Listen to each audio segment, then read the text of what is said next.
Welcome to Up on Game presents Taylor Scouting. Coach Randy Taylor is bringing his 40-plus years of knowledge to you. This is Taylor Scouting.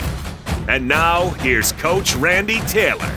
This is Taylor Scouting again, coming back on our podcast. Coach Randy Taylor on the Up on Game Network. Up on Game presents.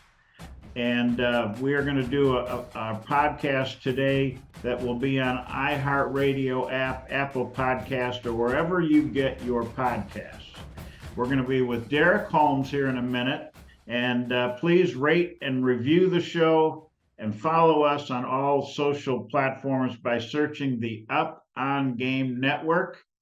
And you can search for Coach Taylor, Randy Taylor at our Taylor FB Scout on Twitter, and we'll get Darick's information here in a little bit for you guys to follow him as well.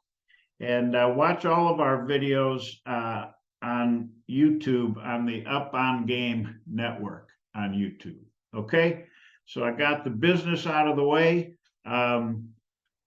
This is Coach Randy Taylor. I've been 40 plus years in college football and have been at UCLA, Illinois, Minnesota, UNLV, and have done a lot of recruiting and evaluating for colleges through those years. We will have great guests on this show, and Darick's one of them. And we will have everybody from the NFL to agents, to gurus, to college, to high school. Everybody involved in football from the high school level up, and hopefully we will educate you on the process and how everything works in this great sport that we love. My guest today is Darick Holmes, a Pasadena, California native, John Muir High School, a legend. He is a Pasadena Hall of Famer. And I don't know many of those guys, but I'm sure it's a very exclusive list, Darick. He went to Mount Sac, then he went to Portland State. Darick then played 6 years in the NFL with the Buffalo Bills, Green Bay Packers, Indianapolis Colts, or were they in Baltimore? You're so old, Coach. The Indianapolis Colts. And then started the pro way. And today's pro way is one that I've gotten familiar with because he has great players that he trains and mentors and coaches in 7-on-7. He has seen recruiting from all sides, right? And so from your days as a recruit yourself, with your sons, and then with pro way, give us an idea of recruiting through that span, and maybe start with your recruiting, how that was compared to what it was for your sons, and maybe today, because it keeps changing. Okay. Yeah. When I came out, my recruiting was a lot different. They used to send us, we used to get a lot of letters. Coaches would come check you out during the games or during practice. With me, my recruiting was different because I didn't have the core classes to graduate. Actually, we had Prop 48 then, so I could have still went to college through Prop 48. But like I said, I decided to go to junior college. I went to Mount Sac, and I went to Pasadena City College, and I went to Portland State. But recruiting now, compared to how it was then, is way different. They got all the different technologies. You got social media. They got different ways to tap into these kids, and the kids have a lot of ways to meet these, get at these recruiters. And they got recruiting coordinators. They got developmental guys. They got so many different guys in the office now. They can reach out to these kids. That is unbelievable. Yeah. Is there are there advantages for today's prospects?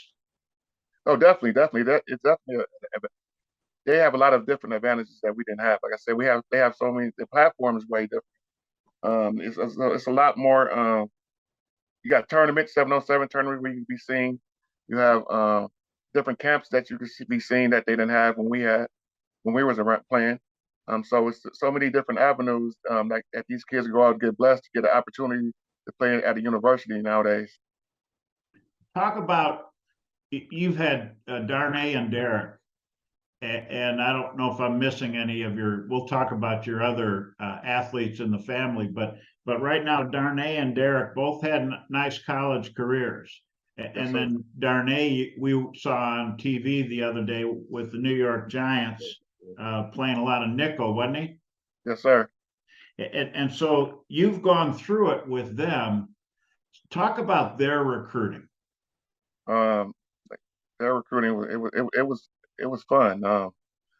Both of them worked hard, extremely hard in the classroom. Darnay worked a little bit harder in the classroom than Derek, but I told them from the jump when they first wanted to play football.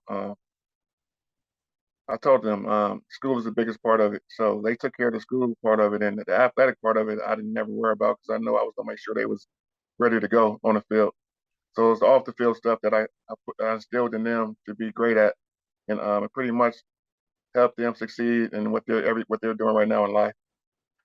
Are there any more of the Holmes family coming up that's going to play? Actually, yeah, I got 8 grandkids. 6 of them are grandsons. You know what I'm saying? Okay. So I'm not going to push. I mean, actually, my 13-year-old grandson just asked me last night about a camp. Like I said, I have to push them to play. You know what I'm saying? If they want to play, I'm gonna go hard. Other than that, I'm not gonna push them to play football. I have a flag league that I started too now. It's called the Pro A Chosen One NFL Flag. So I'm pushing kids towards that before playing tackle. And if they decide to play tackle, they can play tackle. Yeah, that's probably best for all these kids where they have the opportunity to make decisions for themselves with some guidance from experts like you. I call you a guru in many parts of this world, but they need a little bit of direction and to see how fun it is. And that's probably is that important? Was that important with Darnay and Darick?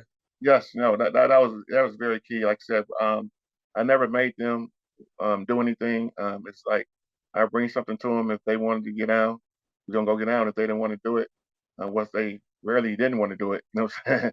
So, but Yeah. it was fun for them. Like I said, it was so much different. When I played, we had just to watch games like 7-on-7. Nowadays, we got 7-on-7 tournaments. We got 5-on-5 tournaments. You got the Nike, whatever they do. You got Rivals that does some 24/7 sports. You got Under Armour. There's so many different ways to go out and for these kids to compete. And while they're doing it, they're having fun. So, I mean, all these kids from different, all around the world know each other. They friend each other through social media. Then when they get out to play, go compete against each other, it's like they're friends. They're friends already because they already been communicating through DMing or they ain't got each other's number, and some of them want to go to the same colleges. How did that work? Was there anybody like that that your sons communicated with that off the top of your head kind of went to the same schools or on the same recruiting trips? Actually, Darnay and Jeff Yakuta, him and Jeff have met at Deion Sanders' camp back when Darnay was a sophomore. So since then they're pretty good friends. But they were planning on going to the same college, and Jeffrey went to Ohio State. Darnay was leaning towards Ohio State, and thought about it and ended up going to UCLA. That's it's a tough decision for these guys. What was Darnay's reason to go to UCLA in the end? He wanted to stay home and he wanted to make sure that all his family could get to the games to be able to come cheer him on. And if like and you know if something was to happen with us not being, you know what I'm saying, Yeah. far away to be there to support him if he got injured or whatever. So that was one of his biggest reasons for staying home. How about Darick? Derek went to Arizona. Okay. So Derek he didn't have a problem leaving. It was close in Arizona. It's like I said, 4 hour, 4.5 hour drive, 5 hour actually, about 5 6 hours at Tucson. So it wasn't a big deal for him to leave. He loved it in Arizona. He ended up leaving Arizona. Derek ended up not taking it seriously at first. Football. I mean, he took football seriously, but he didn't take schooling, and it wasn't really competing and just out there just having fun in Arizona.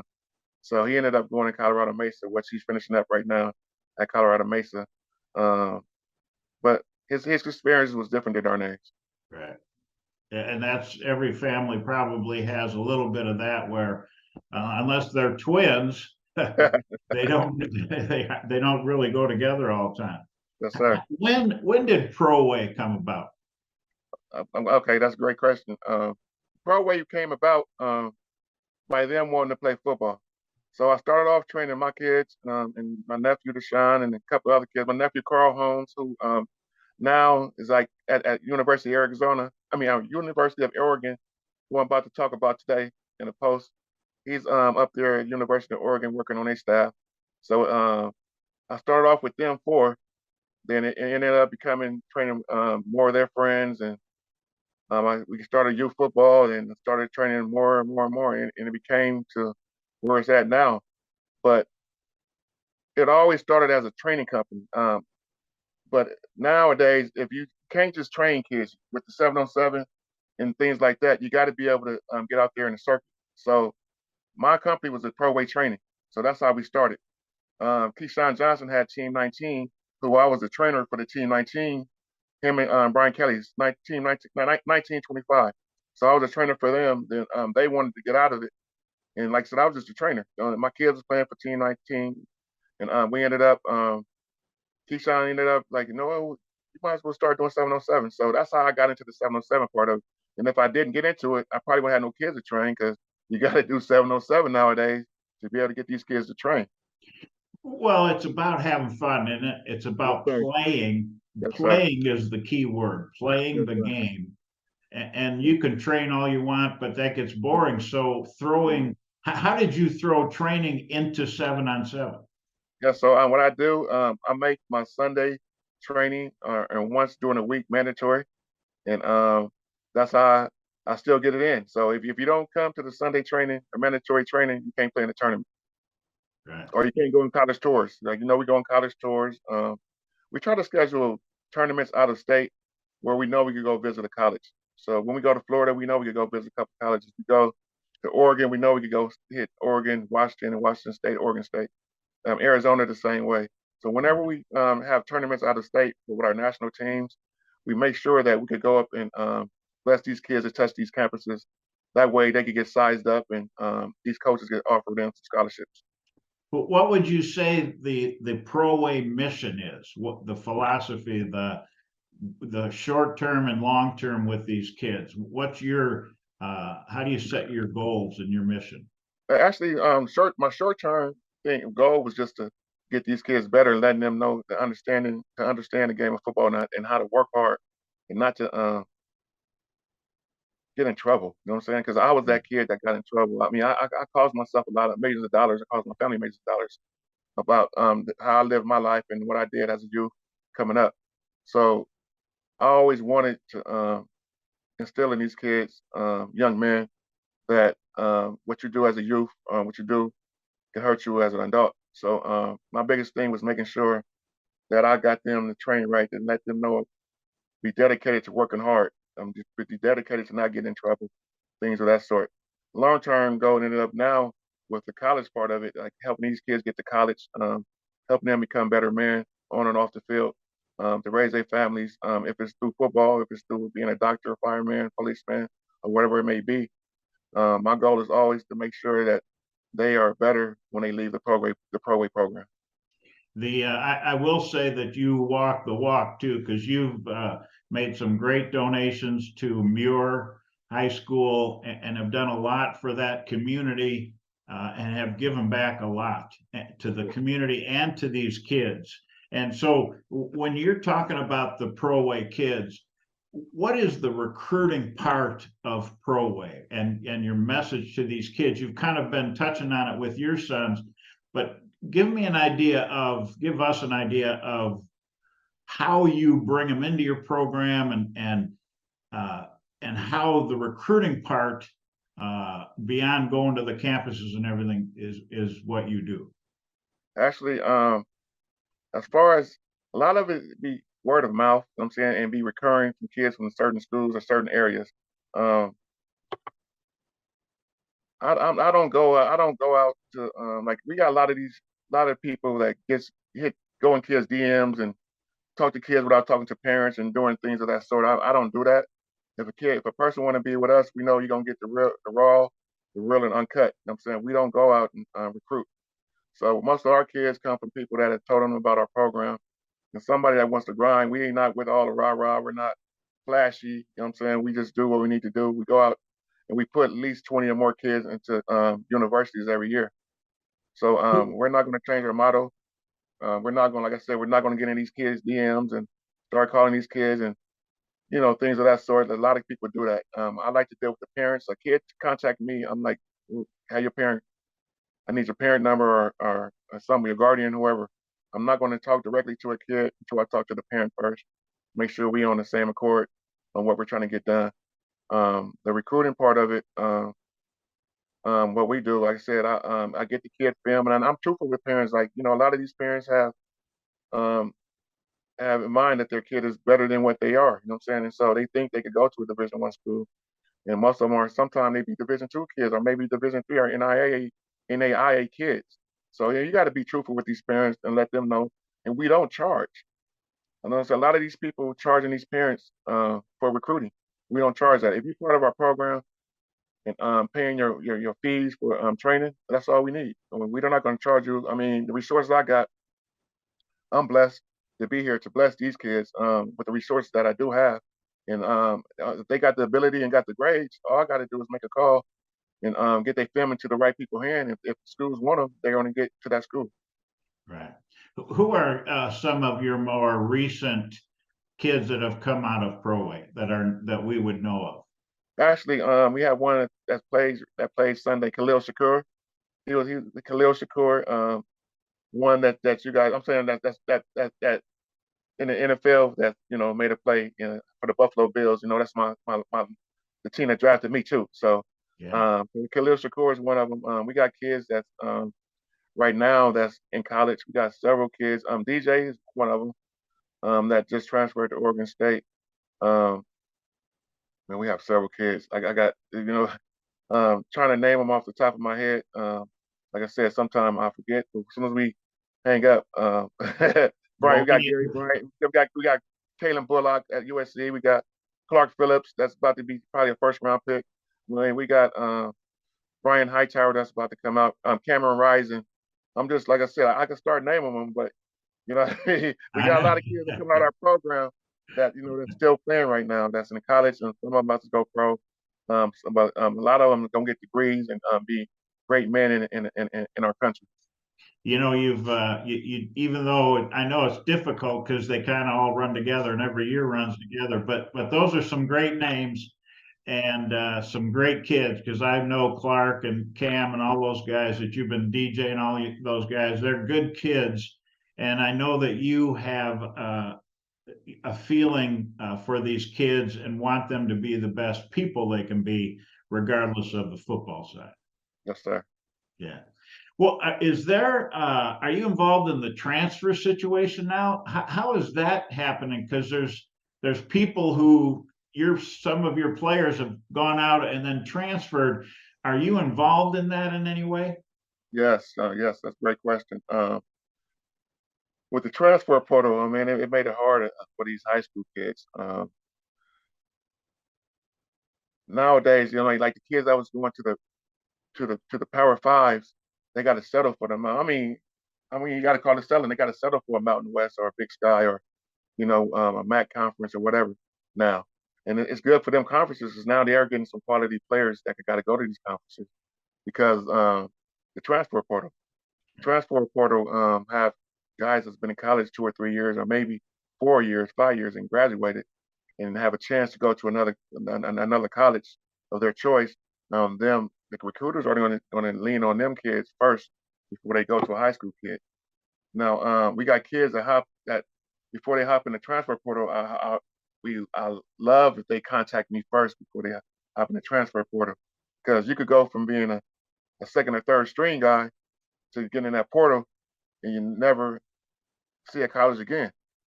So my thing is, if you're thinking about transferring, make sure. Let me try to call some folks and see if they want you. You know what I mean? And before you hop in there, you need to make sure you get that degree.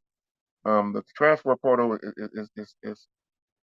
is unbelievable. You know what I'm saying? Like, it's bad. It's bad, and to me, it's bad because there's a lot of people in there. Like, yeah, you hop in there, you don't have anything to go off of. Some people hopping in there, they only got their practice film. Yeah. You know what I'm saying? Like when you got kids, I mean, players that already played on good teams and balled out at these different colleges, that they're in there too with film, game film.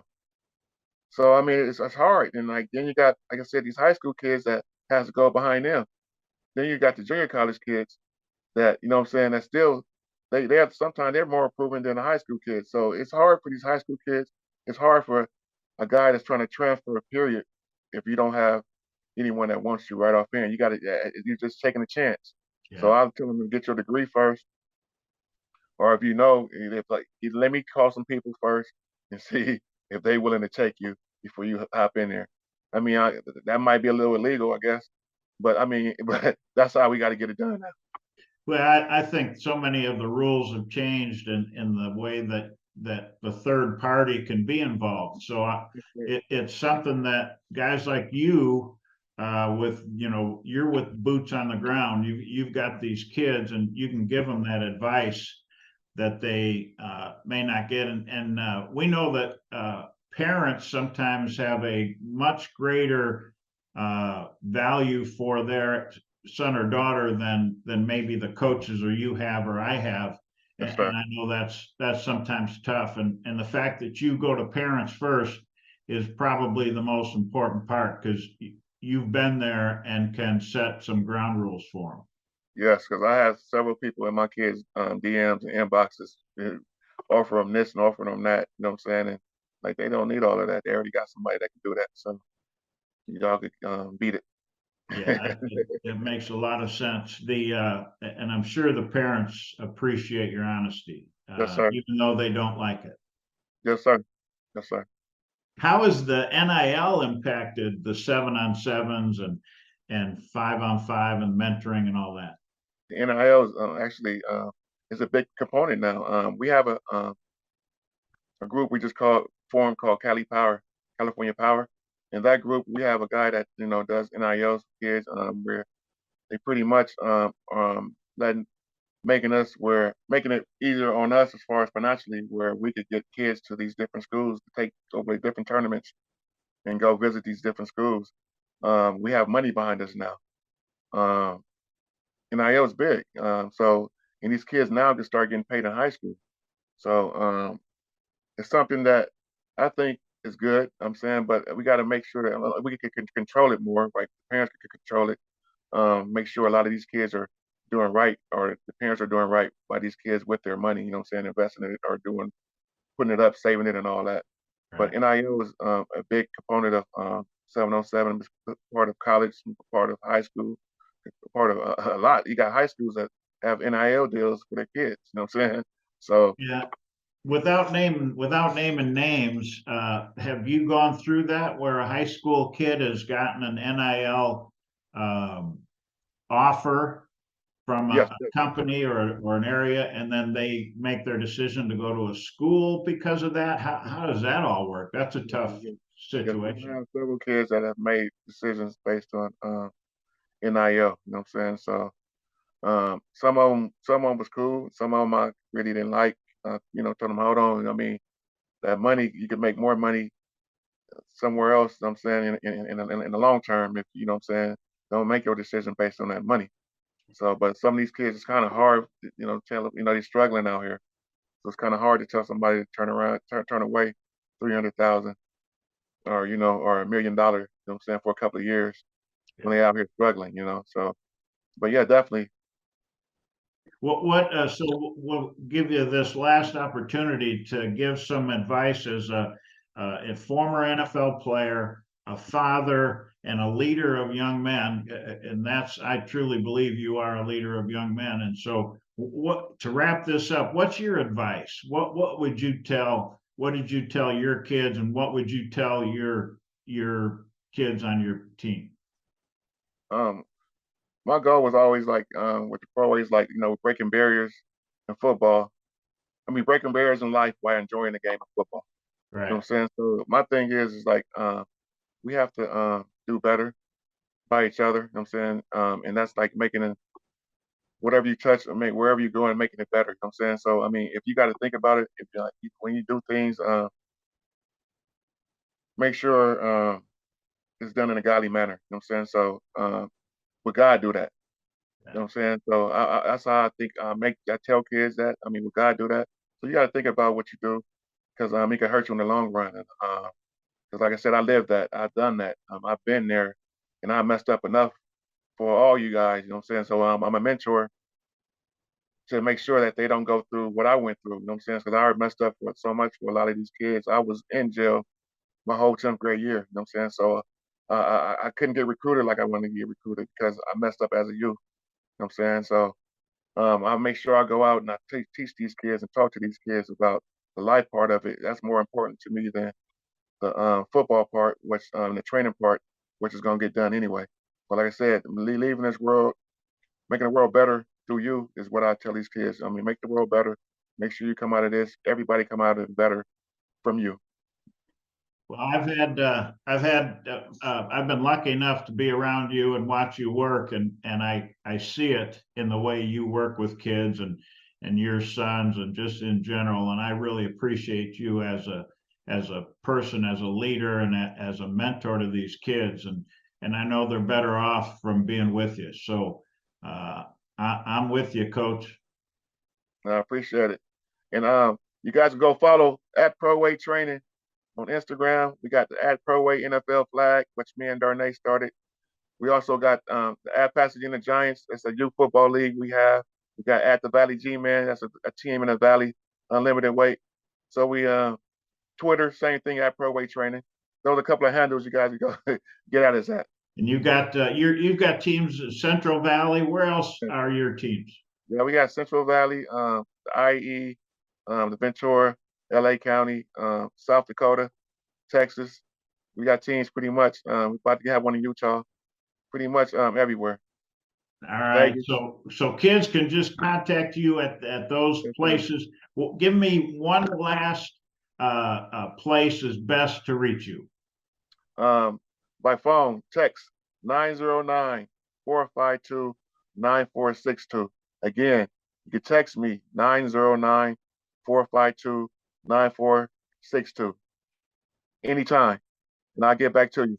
I appreciate you being on with us, and we're going to close out the show. Guys, subscribe to Up On Game Presents on the iHeartRadio app, Apple Podcasts, wherever you get your podcasts.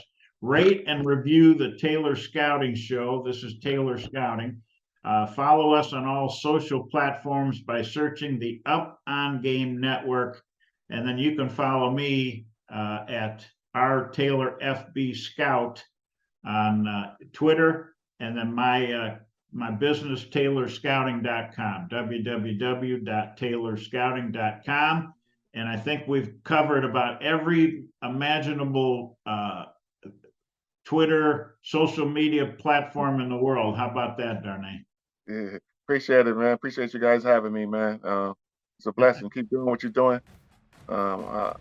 We admired you from the jump. I'm saying continue blessing our kids, and we'll see you soon. And it was a Freudian slip. It's Darick, not Darnay. Well, you know, I got that. I mean, that happens. You know, how many people that, hey, Darnay, I mean, that happens a lot. Like, hold on, that's my food. You used to be famous. Yeah. All right, brother. Thanks for everything. All right, you take care. Take care.